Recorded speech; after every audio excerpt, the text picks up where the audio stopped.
São 6 horas e 28 minutos e estamos de volta aqui no Manhã no Ar. No início da noite de ontem, 145 quilos de drogas foram apreendidas no município de Iranduba. Quem traz os detalhes para a gente é o Márcio Azevedo, com quem a gente fala agora ao vivo. Bom dia, Márcio. Nessa ação aí, 2 suspeitos foram mortos, é isso mesmo, Márcio?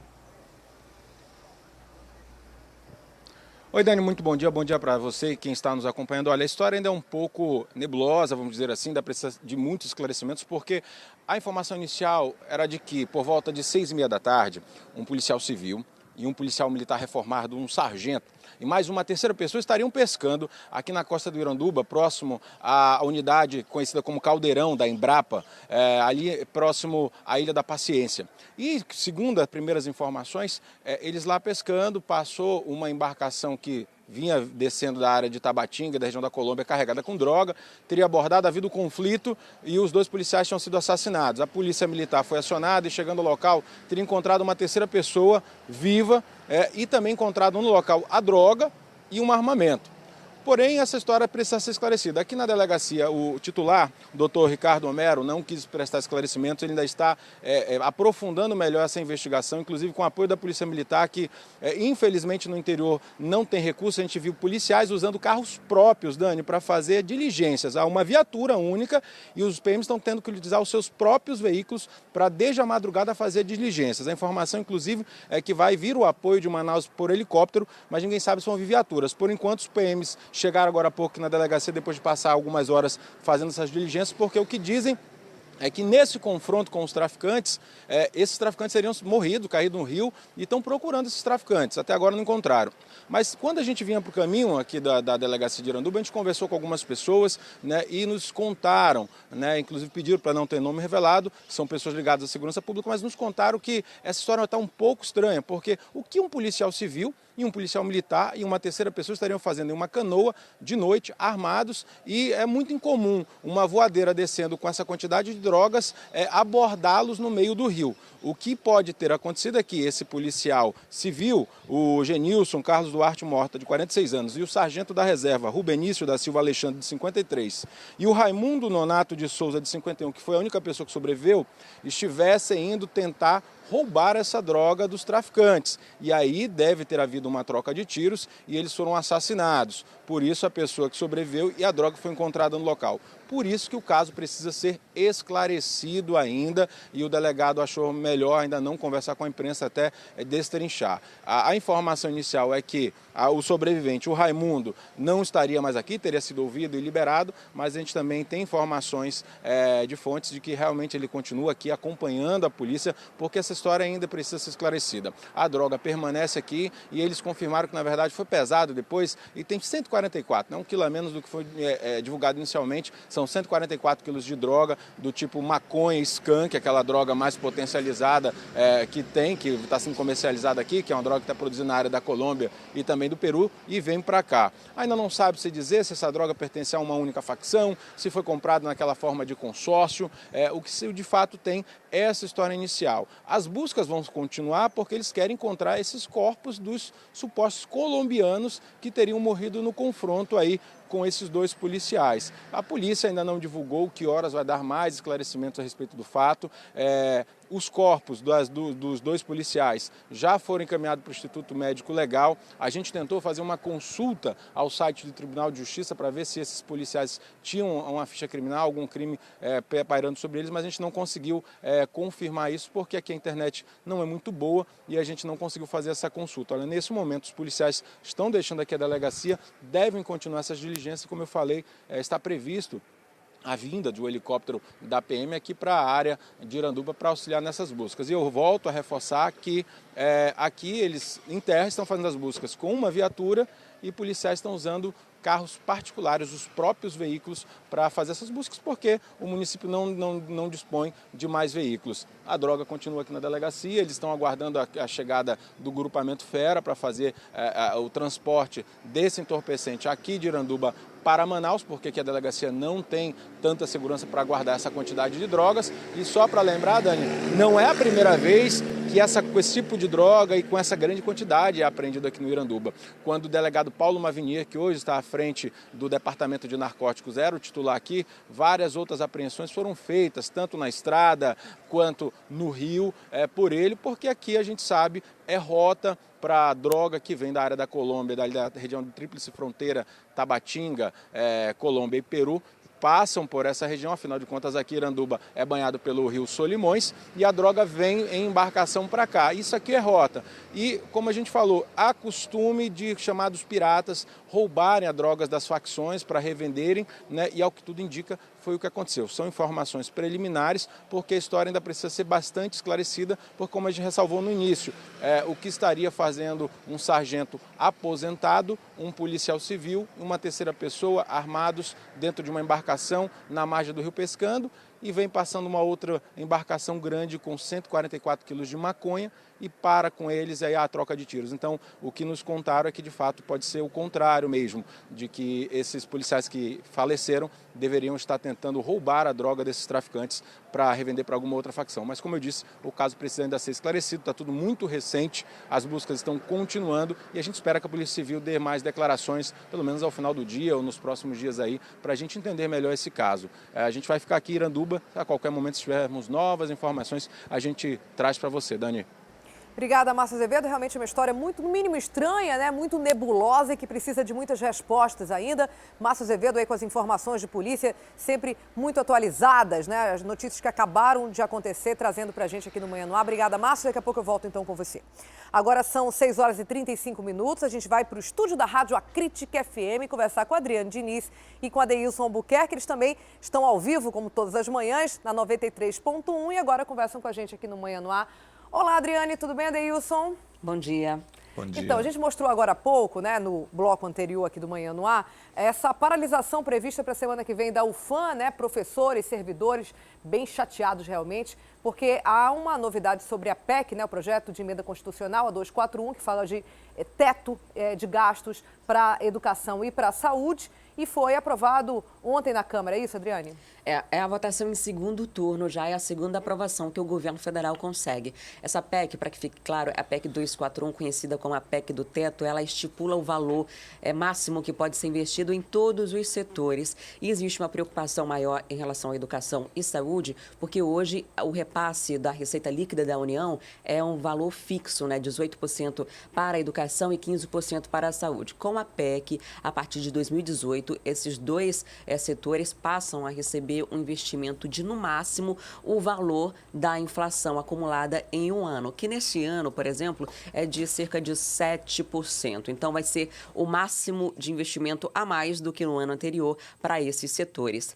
E essa é uma forma que o governo federal pretende equilibrar as contas, os gastos públicos. O déficit é muito grande, são 17 bilhões de reais para esse ano, então a intenção de controlar é essa. Mas gera uma preocupação, porque a PEC tem uma validade de 20 anos, então fica condicionado ao reajuste proporcional à inflação nos próximos 20 anos. E se aprovada, agora já foi as duas aprovações na Câmara, segue para o Senado, precisa também a votação em 2 turnos, passa a valer, só vai poder ter alguma alteração daqui a 10 anos. E cada presidente pode alterar uma vez por mandato. Então, gera essa preocupação maior justamente porque quando a gente fala do orçamento, por exemplo, da nossa casa, está em crise, apertou as coisas, a gente pode separar, agora eu não vou fazer isso, vou poupar aqui, mas no ano seguinte melhorou as coisas, você pode de novo investir naquela área que você deixou de lado por uma necessidade. Mas com a PEC você fica obrigado a manter esse segmento nas próximas 2 décadas, o que gerou vários protestos lá em Brasília e aqui em Manaus também. Além dessa paralisação aí dos profissionais lá da Universidade Federal do Amazonas, nós tivemos uma manifestação também ali na Bola do Produtor, na zona leste da capital do Amazonas. O principal pedido, né, claro, contra a PEC 241, que limita os gastos públicos e principalmente a saída do presidente Michel Temer. Eles até fizeram um ato dizendo que era Frente Lutas Fora Temer Manaus. Esse foi o nome do ato que eles criaram ontem para tentar deixar bem claro a revolta, né, e a indignação deles de não concordarem com a PEC 241 e, acima de tudo, com o pedido de saída do presidente Michel Temer. E também lá mesmo no Senado, na galeria do Senado, durante a aprovação da PEC, na Câmara, melhor dizendo, durante a votação, até na galeria lá da Câmara, alguns cidadãos também faziam protestos, eles foram até intimidados pelos profissionais que atuam lá, dizendo que se eles não se acalmassem, né, os ânimos, eles iam ser retirados de lá da Câmara. Foi uma forma também de protestar contra a PEC 241, principalmente pedindo a saída do presidente Michel Temer. Quem acompanha as manchetes, né, país afora, pelas redes sociais, inclusive, vê exatamente isso, de vários setores da economia, Brasil afora, a esses protestos, né, pessoas que são contra. Em parte por uma questão política, né? Qualquer coisa que o atual governo venha a propor vai ser considerado ilegítimo, porque consideram ainda, alguns setores, né, políticos, ilegítimo o governo. Em parte por uma visão técnica, realmente, né? Você, por 2 décadas, colocar essa projeção de teto faz com que, no mínimo, não cresça. E o país vai continuar crescendo em população, vai continuar crescendo em demanda e os investimentos nessas 2 áreas vitais para a sociedade, educação e saúde, não vão acompanhar esse crescimento. 2 décadas de paralisação realmente é tempo demais. Agora vamos mudar. Daniela, vai falar, Adriane? Diga. Mais um destaque nesse sentido: o salário mínimo hoje ele é reajustado normalmente. Tem a inflação e você reajusta acima dessa inflação para o trabalhador ter um ganho real. Se essa PEC foi aprovada, o aumento vai ficar limitado à inflação. No caso desse ano, se fechar em 7%, o salário aumenta só 7%. Então, durante 20 anos, o trabalhador não vai sentir no bolso um aumento salarial. Ele vai ter só essa recomposição de inflação e isso gera uma preocupação muito grande, mas há um empenho grande também do governo federal de conseguir aprovar essa medida. Tanto que, para conseguir a aprovação ontem, o Michel Temer exonerou 2 ministros, que são deputados, que estavam ocupando cargos no Ministério das Cidades e de Minas e Energia. Esses ministros foram para o plenário para votar e por isso ainda deu uma diferença bem grande, né? Foi 359 votos a favor da PEC contra 116, 7 a menos que na votação de primeiro turno, mas uma diferença bem grande do parlamento que é favorável à PEC. Agora sim, a gente muda de assunto, traz aqui para o noticiário político local. A gente falou ontem, né, que o TRE decidiria ontem, naquela terça-feira, o futuro do governador José Mello, mas parece que mais uma vez, né, a juíza faltou à sessão. É isso mesmo, Adriane e Adeilson? Alguma chance desse julgamento acontecer ainda essa semana, hoje, por exemplo? Está previsto para hoje, Daniela. A juíza faltou, ela estava de férias, né? Deveria retornar ontem, mas não retornou e não explicou os motivos. Ela disse que teve impedimentos, a gente não sabe que impedimentos foram esses, mas o fato é que ela não compareceu e, de acordo com as regras da Justiça Eleitoral, para votar um processo de cassação, é necessário que a corte esteja completa. Esse processo foi movido pela coligação representada ali pelo Eduardo Braga na última eleição, alegando compras de votos que José Mello e Henrique Oliveira teriam usado uma empresa fantasma para comprar votos. Vale lembrar que José Mello já foi cassado desde janeiro e está recorrendo ao Tribunal Superior Eleitoral. Mas existe esse novo processo de cassação que está empatado na primeira votação, 3-3, mas o presidente do tribunal, Iedo Simões, pediu vista e quando pede vista, ele tem que entregar um novo parecer. E esse parecer pode influenciar a votação dos demais membros da corte. Então, eles podem mudar esse voto, por isso é necessário que estejam todos hoje no plenário e está previsto, de fato, para acontecer hoje, que se for confirmado, dependendo do voto do Iedo e da manutenção do voto dos demais, seria a segunda cassação do governador José Mello. E a Ana Paula Serizawa, que faltou também na sessão de ontem, ela faz parte, né, daquele grupo dos 3 magistrados, contando com o João Simões e o Francisco Marques, que votaram a favor da cassação do atual governador José Mello e também do vice Henrique Oliveira. Agora, essa decisão aqui a nível local, ela cabe recurso ainda em Brasília, é isso? Tanto que o governador continua no cargo, né, mesmo tendo sido cassado em janeiro. Ele recorreu ao Tribunal Superior Eleitoral e está aguardando o processo. E tem uma decisão inicial que autoriza que ele permaneça no cargo até que se julguem todos os recursos. E, se for necessário, ele pretende recorrer até o Supremo, né, quando já mexe com matérias de Constituição. Mas essa nova decisão, se ele for cassado, começa um processo todo de novo. E ele pode ser afastado se não conseguir conseguir também uma liminar que o garanta que permaneça no cargo até que se esgotem todos os recursos. Caso o José Mello seja cassado e não conseguir essa decisão judicial que o mantenha até o esgotamento de todas as alternativas na Justiça, quem assume, de acordo com a nova lei eleitoral, é o segundo colocado nas eleições, o hoje senador Eduardo Braga. Gente, muito obrigada por enquanto. Daqui a pouco, então, eu volto com vocês aí na rádio. Uma boa quarta-feira para quem acompanha a gente pela rádio nesse momento. Daqui a pouquinho, então, a gente se fala de novo. Até mais. Até já. E a Justiça Federal do Paraná determinou o encaminhamento imediato do narcotraficante Gelson Carnaúba, considerado o líder da facção criminosa Família do Norte, para o presídio da comarca de Nícia Floresta, no Rio Grande do Norte. Sobre esse assunto, eu volto a falar então com o Márcio Azevedo. Márcio, já se sabe o motivo dessa transferência, Márcio? Sim, Dani, é que a Justiça do Amazonas ainda... A gente teve um problema aí com o sinal do Márcio, daqui a pouquinho a gente volta com ele com essa informação sobre a transferência do Carnaúba, um dos maiores traficantes que a gente tem aqui no estado, né? Faz parte aí da Família do Norte, que está preso a uma transferência. O Márcio vem daqui a pouco com essas informações para a gente.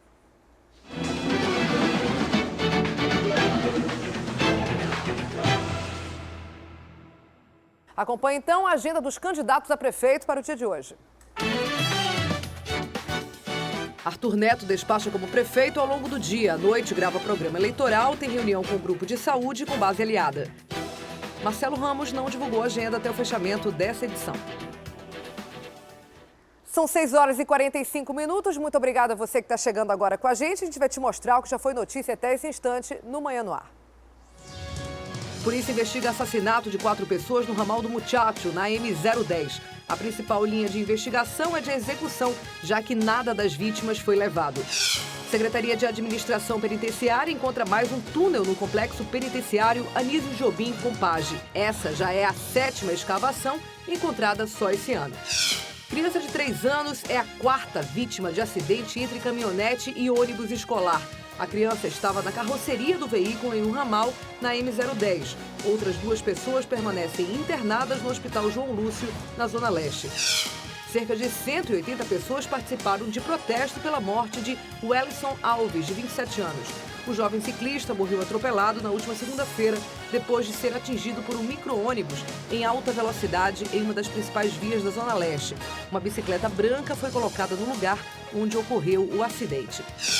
Servidores da Universidade Federal do Amazonas vão paralisar as atividades por tempo indeterminado a partir da próxima segunda-feira. A decisão foi tomada pela categoria depois de aprovação da PEC 241, que congela investimento por 20 anos em setores como educação e saúde. Agora eu quero dar um recado das óticas Oftalnorte para você. Na hora de escolher seus óculos, você precisa optar por quem tem credibilidade e tradição. Claro, nas óticas Oftalnorte você vai encontrar aí uma grande variedade de armação e óculos de sol. Faça uma visita, aproveite as promoções, o desconto é real, viu? Olha só, vou lembrar de novo para você. Pagando nos cartões de crédito, em 10 vezes tem 10% de desconto. Em 6 vezes tem 15% de desconto e à vista ali 20%. No crediário tem 6 vezes, sem juros e sem entrada. Óticas Oftalnorte, de olho em você e na saúde dos seus olhos. Médicos do trabalho vão realizar na próxima semana um mutirão para a emissão de laudos para pessoas com deficiência. Para falar sobre esse assunto, eu vou falar agora com a Thea Morel, ao vivo. Olá, Thea. Esse mutirão aí vai auxiliar aquelas pessoas que têm dúvidas sobre o grau de lesões ou deficiência e que precisam de documentação na hora de procurar uma vaga de emprego. É isso mesmo? Detalha pra gente esse serviço, Thea. Bom dia. Bom dia, Dani. Bom dia a todos. É isso mesmo. Esse laudo, né, esse documento que pode ser emitido para essas pessoas que têm algum tipo de deficiência, precisa realmente passar por um médico, precisa da avaliação de um médico e nem sempre é muito fácil de conseguir. Com esse mutirão, o mutirão da inclusão, muitas pessoas vão ter acesso a esse laudo no dia 5 de novembro, que é o dia do evento. E para falar um pouquinho sobre a importância não só desse documento, mas também dessa inclusão, eu tenho aqui ao meu lado o Dr. Cleverson Redivo, que é um médico, um dos responsáveis por esse mutirão. Bom dia, Dr. Cleverson. Vamos falar primeiro qual é que é a importância desse laudo, né? Por que ele é tão difícil para as pessoas conseguir? E esse mutirão deve ajudar muita gente, né, a conseguir uma vaga de emprego? Bom dia, tudo bem? Bom dia a todos. A gente acredita que esse mutirão da inclusão venha facilitar as pessoas com deficiência a ter uma entrada no mercado de trabalho. Hoje a dificuldade, porque o nosso Sistema Único de Saúde possui dificuldade de atender todo mundo e as pessoas não conseguem liberar um laudo da forma que seria o ideal e seria aceito nas empresas para a contratação. Como é que as pessoas podem fazer para participar do mutirão, né? É preciso fazer um cadastro, é preciso chegar lá no local? Para ter garantia de acesso totalmente ao mutirão, ela pode ligar para o 32320480 ou pode se dirigir no dia do mutirão, que será no dia 5, no próximo, sem ser esse sábado agora, no outro sábado. E como é que funciona esse laudo? Que avaliações vão estar disponíveis para as pessoas que participarem do mutirão? Nós vamos fazer nesse mutirão as avaliações físicas, audiométricas e oftalmológicas. Existem ainda a mental e intelectual, só que no momento ainda nós não vamos disponibilizar. Então nessas avaliações são avaliações feitas para adultos para entrarem no mercado de trabalho. Então nós vamos fazer exames audiométricos e oftalmológicos. Bom, quantas vagas tem disponíveis para as pessoas que quiserem participar do mutirão? O melhor é se cadastrar antes, ligar, mas se a pessoa não puder ir aparecer lá na hora, quantas vagas tem disponíveis? Nós vamos disponibilizar 80 vagas no dia do atendimento. Esperamos que a gente consiga atender todos com qualidade e tranquilidade. E essa não é a única versão, né? Quem não conseguir aproveitar essa oportunidade vai ter uma nova também em dezembro? Nós vamos fazer mensalmente agora, é um compromisso do Centro de Saúde de fazer esse evento mensalmente para a gente suprir uma demanda de mercado que hoje necessita de muitas pessoas no Distrito Industrial principalmente e que não possui esse laudo caracterizador. Pois é, Dani, muita gente realmente precisaria ter esse laudo para participar aí, para concorrer à vaga, aquela vaga que é específica para deficientes, né? Tem muitas vagas em aberto, mas muitas pessoas não conseguem realmente concorrer e nem chegar a essa vaga porque não possui o laudo que comprova que ele tem algum tipo de deficiência. E aí eu vou voltar aqui a repetir o telefone que o Dr. Cleverson falou é o 330480 e o atendimento que vai acontecer no dia 5 de novembro, né, do horário de 7 até as 5 da tarde, né, vai ser no Centro Social e Ocupacional da Amazônia, que fica na Avenida Rodrigo Otávio, número 4645. Quem não puder telefonar, o ideal é telefonar e marcar, mas quem não puder pode comparecer lá no dia 5, a partir das 7 horas da manhã. A gente lembra que são só 80 vagas, então é bom a pessoa se programar realmente e agendar esse serviço. Dani. Obrigada, Thea Morel, sempre com informações aí pertinentes sobre o serviço que ajuda a vida de muita gente. Obrigada, Thea. Daqui a pouco eu volto contigo. São 6 horas e 51 minutos, a gente faz um pequeno intervalo e volta daqui a pouco com o quadro Na Ponta do Lápis. A gente vai mostrar como pequenas atividades que parecem coisas simples, viu? Movimentam a economia da nossa cidade nessa semana que a gente comemora inteiramente o aniversário de Manaus. A gente vai mostrar também que através da internet é possível fazer um planejamento econômico. Tá precisando se organizar? A gente vai te mostrar como já no nosso retorno. Até já.